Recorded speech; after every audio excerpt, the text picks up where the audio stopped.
Gunung Ciremai yang mempunyai ketinggian 3078 di atas permukaan laut cukup populer di kalangan pendaki gunung.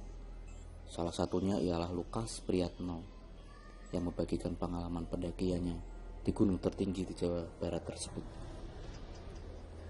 Bermula dari iseng, pendakian ini justru membuatnya mengalami pengalaman tak terlupakan. Dilansir dari blog cerita horor pendakian gunung, Lukas Priyatno bersama keempat teman lainnya mendaki Gunung Ciremai pada tahun 1996 silam. Ini berawal dari niat salah seorang temannya untuk mencoba tenda milik sang ayah. Keempat temannya tersebut adalah Muhammad Raya, Maulana Zaki, Ahmad Fajar, dan Hildan Rahmadi. Mereka berlima masih berstatus sebagai pelajar tingkat SMP kala itu. Pendakian dimulai dari perbincangan antara Lukas, Fajar, dan Zaki yang ingin mengisi liburan Idul Fitri kala itu. Fajar lantas mengusulkan untuk mendaki Gunung Ciremai yang kebetulan cukup dekat dari rumahnya. Mereka berlima sebenarnya tidak memiliki pengalaman mendaki gunung sama sekali, sehingga hanya berniat untuk pergi ke puncak dan pulang setelahnya. Mereka lantas berkumpul di kediaman Fajar. Lukas dan Zaki datang bersama dan menunggu hari raya.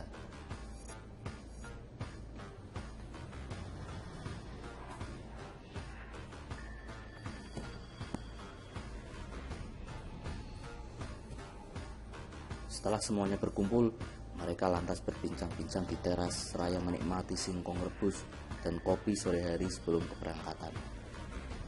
"Lo berdua sudah izin orang tua," kata Lukas pada Raya dan Hilda.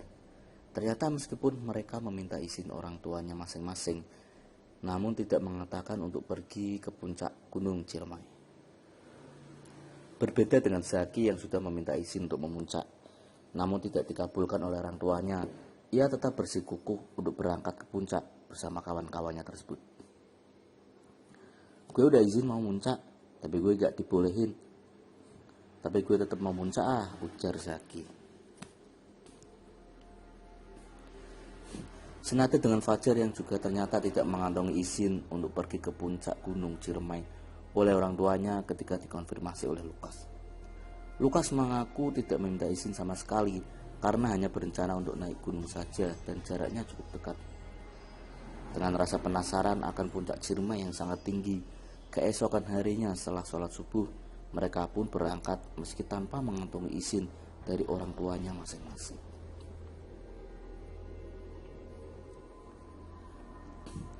Mereka pergi mendaki hanya dengan membawa perbekalan seadanya.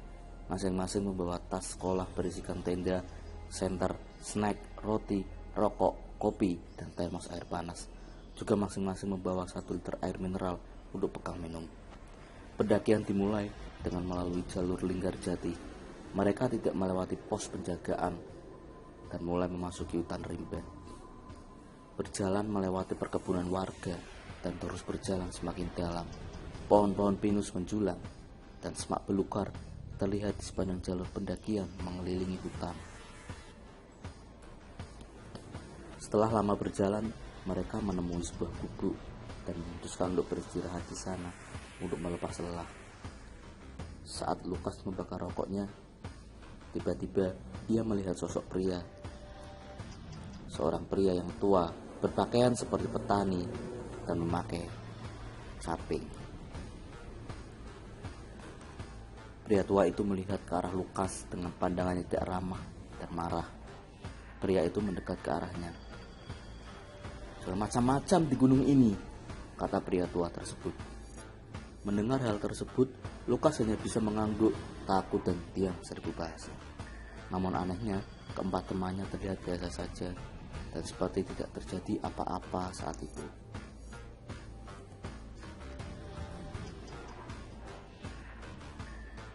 Tak lama kemudian, lelaki itu pergi berlalu begitu saja, menghilang di antara pepohonan hutan belantara.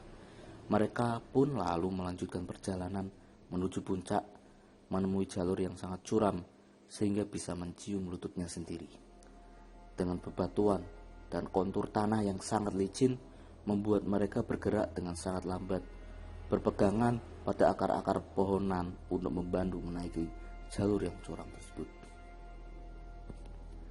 Dalam perjuangan yang tak kunjung selesai dalam mengarungi jalur, Lukas pun akhirnya meminta yang lainnya untuk beristirahat sejenak saat menemui jalur yang sedikit landai. "Woi, berhenti dulu, gue capek banget," ujar Lukas kepada teman-teman lainnya. Ia berkata pada Fajar bahwa perjalanannya terasa lambat dan jauh, namun Fajar mematahkan dengan berkata bahwa puncak Ciremai sudah cukup dekat dari tempat mereka beristirahat. Perjalanan dilanjutkan. Hari semakin gelap dan hutan semakin rapat. Kabut turut menyelimuti seisi hutan. Saat kabut semakin pekat dan membuat jarak pandang mereka hanya sebatas 5 meter, Lukas merasa ada sesuatu di balik pohon besar yang berdiri tak jauh dari mereka. Lalu tiba-tiba muncul sosok dari balik kabut berjalan ke arah mereka. Ternyata sosok tersebut adalah pria tua yang ditemui sebelumnya. Dengan pandangan yang semakin marah dari sebelumnya, lelaki tua itu berkata hal yang sama kepada Lukas.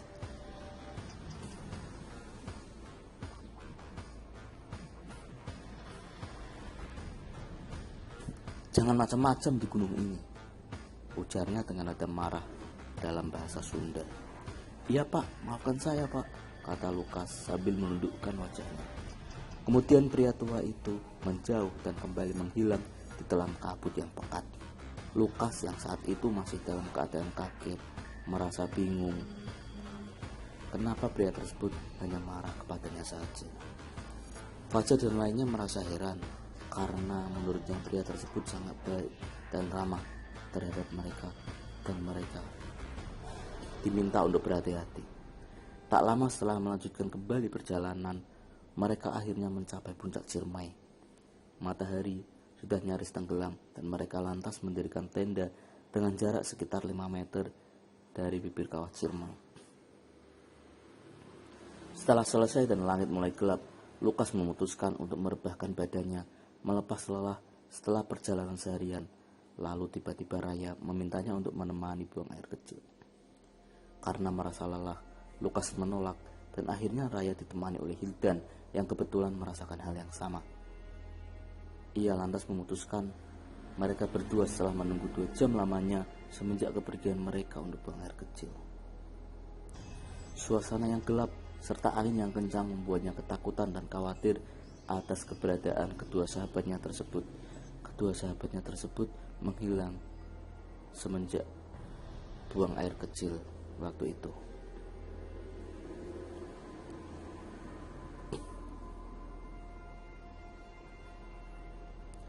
Setelah berusaha memanggil mereka berdua, ia menghampiri tenda Fajar dan Zaki dengan harapan Hildan dan Raya bersama dengan mereka. Namun ia tidak menemukan keberadaan mereka berdua dan segera mentongkon Fajar dan Zaki yang sedang tertidur pulas. Setelah mereka berdua bangun, akhirnya semua keluar tenda dan berusaha mencari keberadaan Hildan dan Zaki. Namun nihil, tidak ada tanda-tanda keberadaan mereka berdua. Karena sudah semakin larut dan gelap, mereka memutuskan untuk mencari saat matahari sudah mulai timbul. Mereka kembali ke dalam tenda. Zaki dan Fajar pun langsung tertidur kembali. Namun tak lama kemudian, di saat Lukas masih berjaga, sayup-sayup terdengar suara azan. Dalam ketinggian tersebut, sangat mustahil ada suara azan dari masjid dapat didengar. Dengan rasa khawatir dan sesal, Lukas tidak sanggup membendung air matanya. Ia pun berinisiatif untuk mencoba mencari sekali lagi di sekitar tenda. Saat matahari mulai terbit, mereka bertiga bangun dan memeriksa tenda lainnya, berharap Raya dan Hildan sudah kembali, tetapi tetap nihil. Mereka lalu mencari keberadaan Hildan dan Raya di sekitaran puncak dan juga bibir kawah Ciremai. Namun tetap tidak menemukan apapun, bahkan jejak hewan pun tidak ada.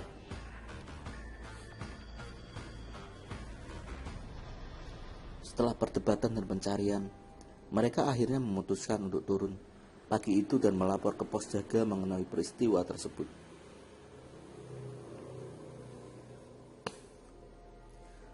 Pada sore hari, dalam perjalanan turun, mereka berpapasan dengan warga dan segera menceritakan kejadian yang mereka alami. Mereka lantas dibawa ke pos jaga dan diinterogasi. Dan setelahnya dilakukan pencarian pada sore itu juga. Tim SAR dibantu warga berkumpul dan membentuk 2 tim pencarian, sedangkan mereka menunggu di pos jaga karena sudah sangat kelelahan. Singkat cerita, setelah proses pencarian yang cukup rumit, di hari ke-7, tim SAR yang dibantu oleh warga dan juga relawan akhirnya menemukan 2 orang pendaki yang tersangkut di bebatuan di bibir kawah Ciremai. Dengan menggunakan helikopter, jasad yang diketahui merupakan Hildan dan Raya akhirnya diangkat dan dimasukkan ke dalam kantong jenazah. Mereka dibawa ke base camp Linggarjati untuk nantinya dilakukan otopsi guna penyelidikan lebih lanjut. Namun sebelumnya mereka diperbolehkan untuk melihat jasad untuk memastikan apakah betul itu adalah Hilda dan Raya.